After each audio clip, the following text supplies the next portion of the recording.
I still remember the first time I heard about Olivia Carter's story.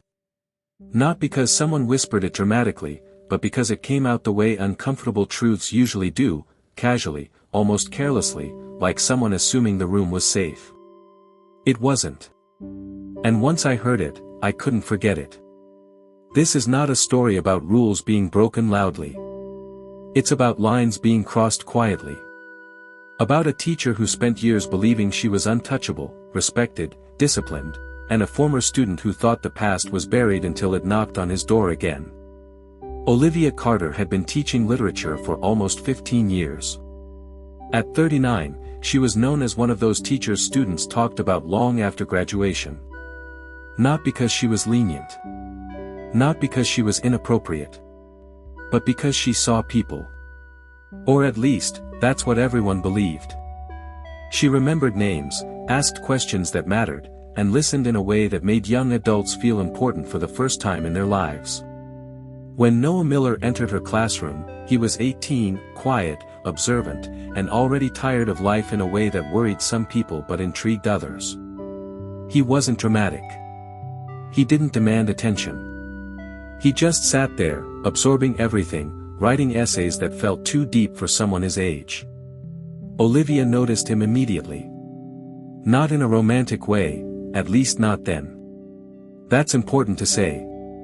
Because if you asked her years later, she would swear it started as concern. Admiration. A sense of responsibility. The kind teachers are trained to feel. Noah reminded her of herself at that age. Reserved. Curious. Carrying something heavy but never saying what it was. She encouraged him. Gave him extra books. Wrote comments in the margins that went far beyond grammar. Sometimes she stayed after class to talk about authors, about life, about how loneliness often disguises itself as independence. To anyone watching, it looked harmless. Professional. Even admirable. And for a long time, it was. Years passed. Noah graduated. Left town. Went to college. Life moved forward the way it always does, fast enough that people assume nothing from the past can catch up to them. Olivia continued teaching. Her reputation grew. Awards, recognition, students thanking her online for changing their lives. But something about Noah never fully left her mind. She told herself it was normal. Teachers remember students all the time. Especially the ones who showed promise. Especially the ones who seemed fragile. Still, she found herself wondering where he was. What he was doing. Whether he was happy. She never reached out. Not then. That came later. Much later. Noah was 26 when Olivia saw his name again. It appeared on a donation list for the school's alumni fundraiser. Same name. Same handwriting. Something tightened in her chest. That night, she looked him up. Social media has a cruel way of collapsing time. In minutes, she knew where he lived, what he did for work, who he followed, what music he liked. He looked older. Stronger. More confident. But his eyes were the same. She stared at one photo longer than she should have. And then she closed her laptop and told herself to stop. Weeks passed. Months. Until one evening, a message appeared in her inbox. Hi, Ms. Carter. I don't know if you remember me. This is Noah. I was in your literature class years ago. Her heart raced in a way that made no sense. She told herself it was surprise. Nostalgia. She replied politely. Briefly. Professionally. He responded again. He told her he still had some of the books she recommended. That one of her comments on an essay had stayed with him during a difficult year. That he hoped she was doing well. Nothing inappropriate. Nothing alarming. And yet, something shifted. They exchanged messages sporadically at first. Months between them. Then weeks. Then days. The conversations evolved. From books to work. From work to life. From life to things that lived under the surface. Noah talked about feeling disconnected. About relationships that never lasted. About a constant sense that he was always performing adulthood instead of living it. Olivia listened. She always listened. She told herself this was still mentoring. That he was an adult now. That there was nothing wrong with caring. But late at night, alone with her phone glowing in the dark, she felt something she hadn't allowed herself to feel in years. Seen. Desired. Necessary. She was careful with her words. She never flirted. Never crossed what she believed was a clear line. Until the line started moving. It happened during a conversation about regret. Noah admitted he sometimes wondered how his life might have turned out differently if he'd had someone who truly understood him earlier. Olivia typed a response. Deleted it. Typed again. I always understood you, she finally wrote. Even when you didn't realize it. The message lingered between them longer than it should have. From that moment on, the tone changed. Subtly. Dangerously. Their conversations became more personal. Less filtered. They joked. They shared memories. They spoke about loneliness in a way that implied exclusivity, as if only the two of them occupied that emotional space. Olivia noticed she was waiting for his messages. She noticed she was smiling at her phone. She noticed she was hiding the conversations. That's usually the moment when people stop telling the truth to themselves. She justified it all with one simple fact. He was an adult. Noah was the one who suggested meeting. Just coffee, he said. Just to catch up. She hesitated. She knew how it would look. How it could feel. But curiosity won. They met at a quiet cafe in a neighboring town, far from the school. Somewhere anonymous. Seeing him in person again was disorienting. He wasn't the boy she remembered. He was a man. Confident, articulate, warm. And the way he looked at her, it wasn't admiration anymore. It was something else. They talked for hours. Laughed. Shared stories. Avoided the obvious until it sat between them like a third presence. When they said goodbye, there was a moment. Brief. Electric. Nothing happened.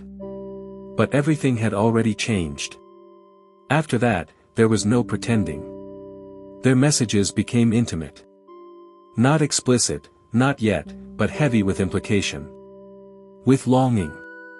Olivia knew she was crossing into dangerous territory. She knew the power imbalance didn't disappear just because time had passed. She knew the optics alone could destroy her career. And yet, she felt alive in a way she hadn't felt in years. That's how these stories always trap people. Not with lust. With validation. One night, after a particularly emotional conversation, Olivia typed something she would later replay in her mind over and over. I've thought about you more than I should. Noah didn't hesitate. I was hoping you would say that. From there, restraint collapsed quickly. They didn't label what was happening. They didn't need to. And then came the proposal. Not sudden. Not crude. Calculated. They were talking about change. About how life feels smaller when you stop taking risks. Olivia wrote a long message. She read it 3 times before sending it. She told him she was thinking about taking a sabbatical. About leaving the school for a year. About finally choosing herself. And then she asked him a question that would alter everything. What if we disappeared for a while? Together. It wasn't just an invitation. It was an escape plan. She framed it as freedom. As 2 adults choosing connection. As a second chance at something that had been paused by timing and responsibility. But beneath the words was something darker. A teacher rewriting the past. A woman reshaping a power dynamic to suit her desire. Noah didn't answer right away. When he did, his response was cautious. Conflicted.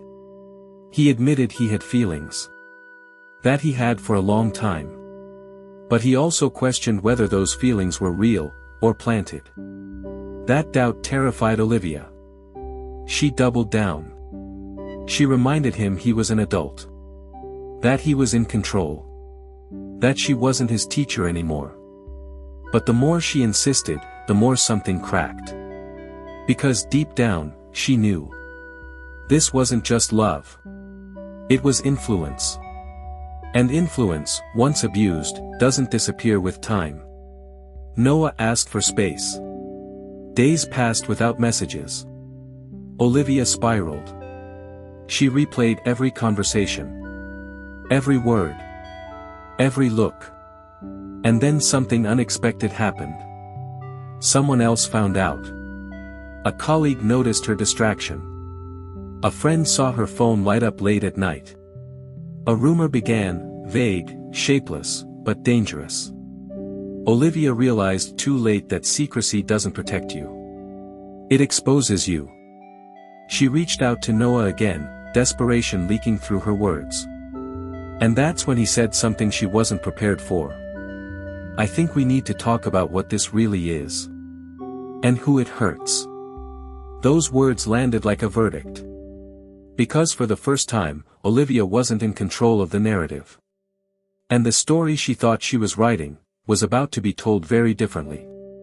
If you've ever trusted someone completely, only to realize later that trust wasn't as equal as you believed, you already know where this is going. In the next part, everything unravels, the proposal, the consequences, and the truth that neither of them could escape. Thank you for listening this far. If this story made you think, unsettled you, or reminded you of how complicated human connections can be, stay with me. Subscribe, because part 2 reveals what happens when hidden choices finally demand accountability. When Noah sent that message, Olivia sat alone at her kitchen table for a long time, staring at the screen as if it might change its meaning if she waited long enough. The house was silent, the kind of silence that amplifies every thought. She had spent months convincing herself that this was mutual, consensual, equal. But that single sentence cracked the illusion. Who it hurts. She had never framed it that way. In her version of the story, there were only two people finally choosing happiness. Two adults correcting a missed moment. She had carefully edited out everything else, the past, the imbalance, the context that gave their connection its shape. She typed back slowly, choosing words like stepping through glass. I don't want to hurt anyone. Noah's response came hours later. I think we already have. That night, Olivia didn't sleep. She replayed her career in her mind, every classroom, every parent meeting, every award ceremony. She imagined those same people looking at her differently. She imagined her name reduced to a headline, stripped of nuance. The next morning, she went to school like nothing was wrong. She smiled. She taught. She discussed symbolism and character flaws, unaware of the irony pressing down on her chest. By lunchtime, the first email arrived. It was from the administration. Brief. Polite. Requesting a meeting. Her hands shook as she read it. Someone had talked. She didn't know who. A colleague. A student who overheard something. A friend who meant well. The source didn't matter. The damage was already in motion. At the meeting, they didn't accuse her directly. Not yet. They asked questions. Vague ones. About boundaries. About alumni interactions. About professionalism outside the classroom. Olivia answered carefully, truthfully but selectively. She insisted nothing inappropriate had happened. That Noah was an adult. That their contact was personal, not professional. They nodded. Took notes. And then they asked for her phone. That was the moment she knew control was gone. Over the next few days, rumors hardened into stories. Stories turned into assumptions. Assumptions became conclusions. Noah stopped responding. At first, Olivia told herself he was overwhelmed. That he needed time. That once things settled, they would talk like adults. But the silence stretched. Then came the message she hadn't expected, not from Noah, but from a journalist. They had heard something. They wanted her side. She declined. The article ran anyway. It didn't name Noah. It didn't detail messages. It didn't need to. The implication was enough. The phrase, former student, did all the work. Public opinion doesn't wait for facts. Parents demanded answers. Alumni posted comments. Strangers dissected her life with confidence that only distance provides. Olivia was placed on administrative leave. She sat at home watching her reputation unravel, wondering how something that felt so private had become so public. And still, the most painful part wasn't the career damage. It was Noah's silence. Finally, after weeks, he agreed to meet. They chose the same cafe, as if returning to the origin might somehow reset things. He looked different. Tired. Guarded. They spoke carefully, like people negotiating a ceasefire. Noah told her he had spoken to a therapist. That he had unpacked feelings he didn't know how to name before. That admiration had blurred into attachment. That guidance had quietly turned into dependence. He didn't accuse her outright. He didn't need to. He told her that when she suggested disappearing together, something inside him broke. That it felt less like an invitation and more like pressure disguised as romance. That was the moment Olivia finally heard the truth without filtering it through desire. She apologized. Fully. Not defensively. Not conditionally. And for the first time, she didn't try to justify herself. Noah accepted the apology, but not the relationship. He said he needed distance to understand who he was without her influence shaping the answer. They parted quietly. No dramatic ending. No closure speech. Just the heavy finality of something that should never have begun. Months passed. The investigation concluded without criminal charges. No explicit misconduct. No policy violations that could be proven beyond ethical concerns. But the damage lingered. Olivia resigned. Not because she was forced to, but because she couldn't stand in front of a classroom anymore pretending she hadn't crossed a line she once taught others to respect. She moved to a smaller city. Took a job editing textbooks. A quieter life. At night, she sometimes reread old messages, not with longing, but with clarity. Seeing the subtle shifts she had ignored. The moments where she should have stopped. Noah moved on too. He changed jobs. Started a relationship rooted in equality, not history. He learned to separate gratitude from intimacy. Years later, when people asked Olivia what happened, she didn't offer excuses. She told the truth. That influence can feel like love if you're lonely enough. That good intentions don't erase responsibility. That being an adult doesn't mean being free from the shadows of the past. I think about this story often because it's uncomfortable. Because it doesn't fit neatly into villain and victim. Because it forces us to examine how easily admiration becomes power, and how quietly power can corrupt. If you've ever looked back at a connection and wondered whether it was really mutual, or whether someone else had more control than you realized, you're not alone. These stories don't shout. They whisper. Thank you for staying with me until the end. Stories like this matter because they remind us to question our own narratives before someone else does it for us. If you want to keep hearing stories that explore the hidden sides of human relationships, the ones that make us uncomfortable, reflective, and a little more aware, subscribe to the channel. Your support keeps these stories alive, and I'm grateful you chose to listen.